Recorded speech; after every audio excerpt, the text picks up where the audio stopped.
Hello and welcome back to the Dune Minute Podcast, your place to dive deep, minute by minute, into the cinematic adaptation of Frank Herbert's world of Dune. I am one of your hosts, Zach. And I'm John. And we are back on this lovely, lovely Sunday. And I say lovely in all sense of the word. It is a cool 80 degrees outside in Atlanta, and we get some overcast weather, and I am here for it, man. Yeah. We're firmly in what is called false fall. False fall, yes. Where, the high is in the low 80s and it feels nice at night, and, give it a couple weeks and we're going to be back at 100 degrees and we're going to hate our lives. I fell for it. I was wearing a sweater yesterday in my home. Never mind the fact that I live with a polar bear who wants to keep the temperature at like 65 degrees inside. Sure. But I had a sweater on when I was doing some work yesterday, and it felt real nice. I often have sweaters on, but that's just because I'm anemic and am cold all the time. So, you iron deficient ass motherfucker. Yeah. Man, how you doing? Before we get into Dune, how in the world are you? I am good. I am currently very tired. It's been a very busy weekend for me, but we're here. We're talking about Dune, and excited to get into it. Yeah. Hopefully this week's going to be a better one than last week, because I just recorded last week, or I just edited last week's episodes 2 nights ago, and we had a lot of opinions last week. It was a little, rightly so. It was a low point for us, but that's okay. Yeah. You don't know the good unless you experience bad. Yeah. Just a peek behind the curtain. We had a birthday party this weekend. Yep. My birthday party this weekend. Yeah. And it was very fun. I just want to say thank you again for manning the grill and taking care of them shish kebabs. Oh, hell yeah, dude. I did, thinking about it in hindsight, pretty sure no one actually soaked the bamboo skewers. Oh, no, I completely forgot to do that. Yeah, okay. Because I was like, these are burning very quickly. Hold on. I was too busy worrying about the Philly cheesesteaks. That's fair. Which were very good. Yes, thank you. Two, like 3 foot long Philly cheesesteaks. Yeah. Some big boys. Not one of each of those for you and I. To be clear, there were a lot of people at this party. Yeah, there's like 10 or 12. I mean, I can put down a sandwich, but goddamn. Yeah, that would be a lot. Yeah. It was a good little party at my parents' house. They have a nice little patio in their backyard. I say little, a nice big patio. Yeah. In their backyard, and it's a great little meeting space and a fairly central location to all the people who were there. So it was nice get together. Yeah. And then I got up the next morning and I finally flew a plane again. Hey. First time in a month. Haven't been up in the air, and boy, it felt good. New plane, new instructor. It was awesome. I got to tell you. Is everything just different now that you're on the ground? I am more sad. Oh, yeah. Okay. I feel like it's my mood is better when I'm flying. Well, you're away from people when you're up there. True. And the point is to stay away from them. You do not want to run into people when you're up there. That would be bad. It's not like running into a friend at the grocery store or whatever. It's no. a little more explosive. We want to keep your distance. Yeah. Respectfully. Respectfully, back the fuck off. Weirdly enough, I got to tell you, I went into this lesson with just being like a fucked up mentality, because 12:38 or so on Friday going into Saturday. Okay. So Saturday morning, 12 a.m. Saturday morning. 38 minutes into Saturday morning. Yep. A small plane crashed at PDK, the airport that I fly out of. And when I say like crashed at the airport, I mean like it crashed on the street that next to the airport. I don't know what happened, and fortunately all of the 3 people who were in the plane survived. They're in the hospital. It looks like they're going to be fine. But the wreckage was still on the road. It's very visible as you're driving into the airport. Yes. Oh, cool. And it's like, and I'm like, it's maybe 100 feet before the entrance to the airport. So I get to see that, and it was the same kind of plane that I was flying. Different school, different flight school out of there. But I was just like, I got to see that, and then immediately go get in this exact same plane take off in the exact same airport. It was like, oh my God, this is fucking with my head. Yeah. So no, fortunately, everything went fine. And yeah, it was a lot of fun. So it's been a good weekend. Nice. And now we're here to talk about some Dune. We are. And I brought up shish kebabs earlier. Let's get back to Shishkali, who will soon be a kebab in her own right. That was probably one of the worst. But also pretty good. No. Okay, we can cut that. No, I'm going to leave that in there so you can, be embarrassed. That's fine.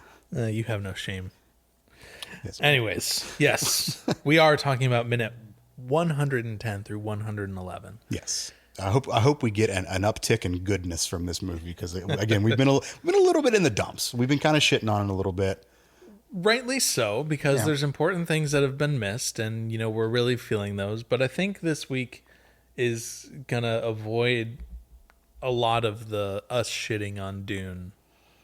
Probably the next couple weeks, I think. I still have some things to say about this. Anyway, we'll get into it. Let's get into it, man. All right. So we pick right back up where we left off last week, naturally, with Shishkali on her knees in the, I guess this is the Cave of Birds, is the canonical name for this. Heart and Soul doesn't have anything for it, so. The Cave of Birds gets mentioned in the books right around this time. Got it. Completely different context, but it is a named place.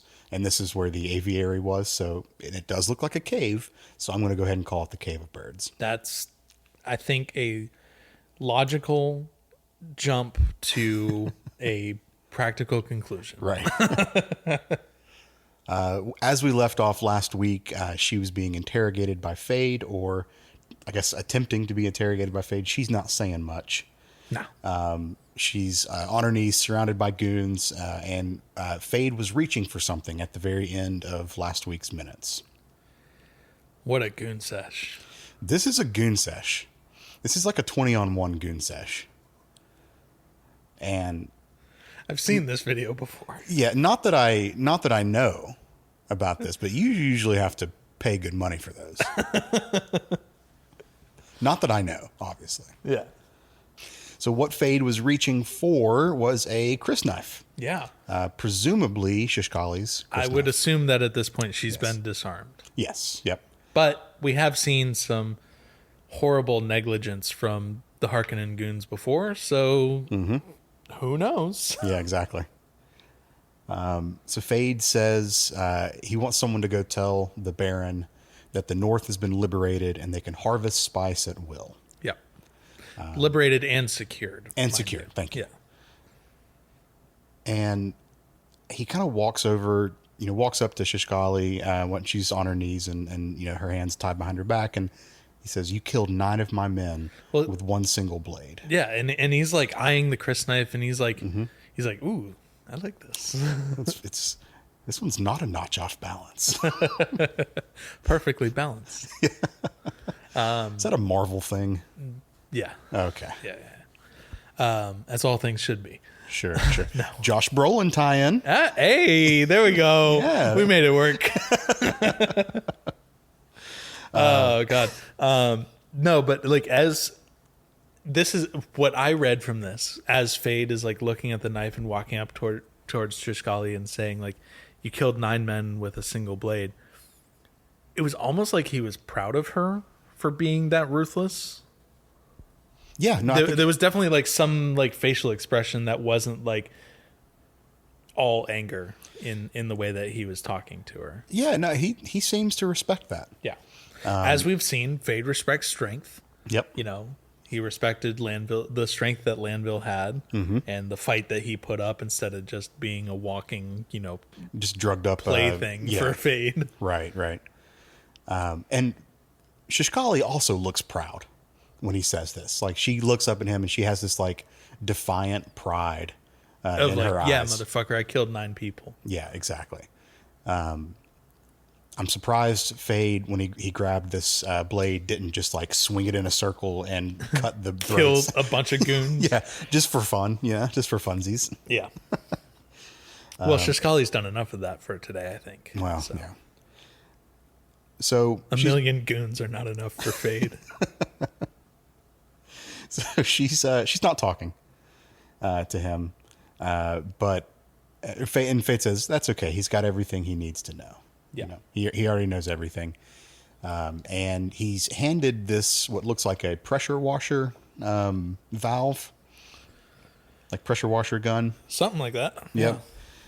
This long nozzle connected to a tube. When we get like a specialized goon to the side. Well, it's the flamethrower goon that we saw previously. Right. So one would assume then that this is the flamethrower because it's also connected to a tube connected to a giant like vat. Yeah. So. Yep. And important to note that the goons that are standing behind her clear out real quick. Yeah. Boop, boop, boop, boop. Yeah. A couple steps back. Yep. And so Fate aims this thing at Shishkali, and then he says, "Only pleasure remains." Now, when he first grabs the flamethrower and everything, she has a moment on her face where she's like, "Oh fuck!" Like, Yeah. that is the only moment of fear that she has. But then she quickly just like composes herself, and when he says, "Now only pleasure remains," then she's like hard staring him down with a lot of that defiance and everything in her eyes. And we cut away, but before we cut away, we hear the whoosh of the flamethrower go off. Yeah, a little bit of a diegetic music. We don't see actually any flames. No, because it's all from Shishkali's perspective, I think. No. No. It does cut back to Fade. Yes, yeah, it's a rear shot where you can see both of them. Yeah. I don't know. I thought that line felt clunky. Only pleasure remains. Like it was the last part of a conversation or a sentence that Fade said in his head. I don't know if you ever do that. I do that often, where I'm talking to someone, I'll say something, but I've had half the conversation in my head, and they're very confused when I say this random thing. No, I think it's just like what I do, where there's like long spaces between words, and in this case, there's a very long space between phrases within the sentence. Okay. Because the whole sentence would be, "Tell her that's fine. I already know what I need to know. Only pleasure remains." Okay. Yeah.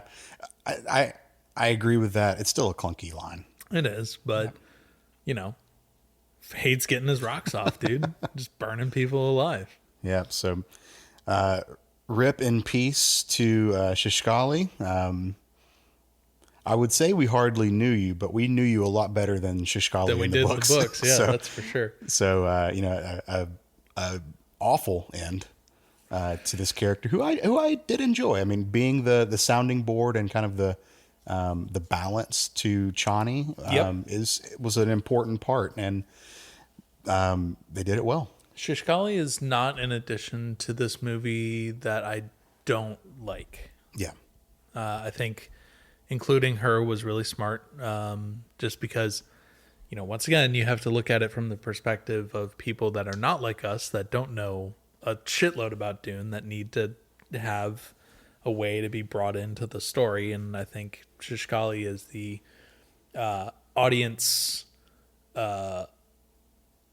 simplification of what's going on for, normal people. I don't think we've said it on the show before, and it's a pretty big miss on our part. But the actress who plays Shishkali, Suhaila Yaqub. No, we said it. Did we? Yeah, I talked about Suhaila Yaqub like early on when we first were introduced to Shishkali. Well, once again, major props because played the hell out of this character. Yeah, honestly. Yeah, no, she does. She did a fantastic job, and like I said, definitely not a addition that I think either you or I could have any gripes about adding. Nope. So. It was comic relief when it was needed. Got to level off Chani's anger and BS that happens. Yeah. So, great character. Yeah. But we do not. Fortunately, we do not get to. We don't have to see her end on screen because we cut to some worm riding. Yeah. And this is worm riding in formation.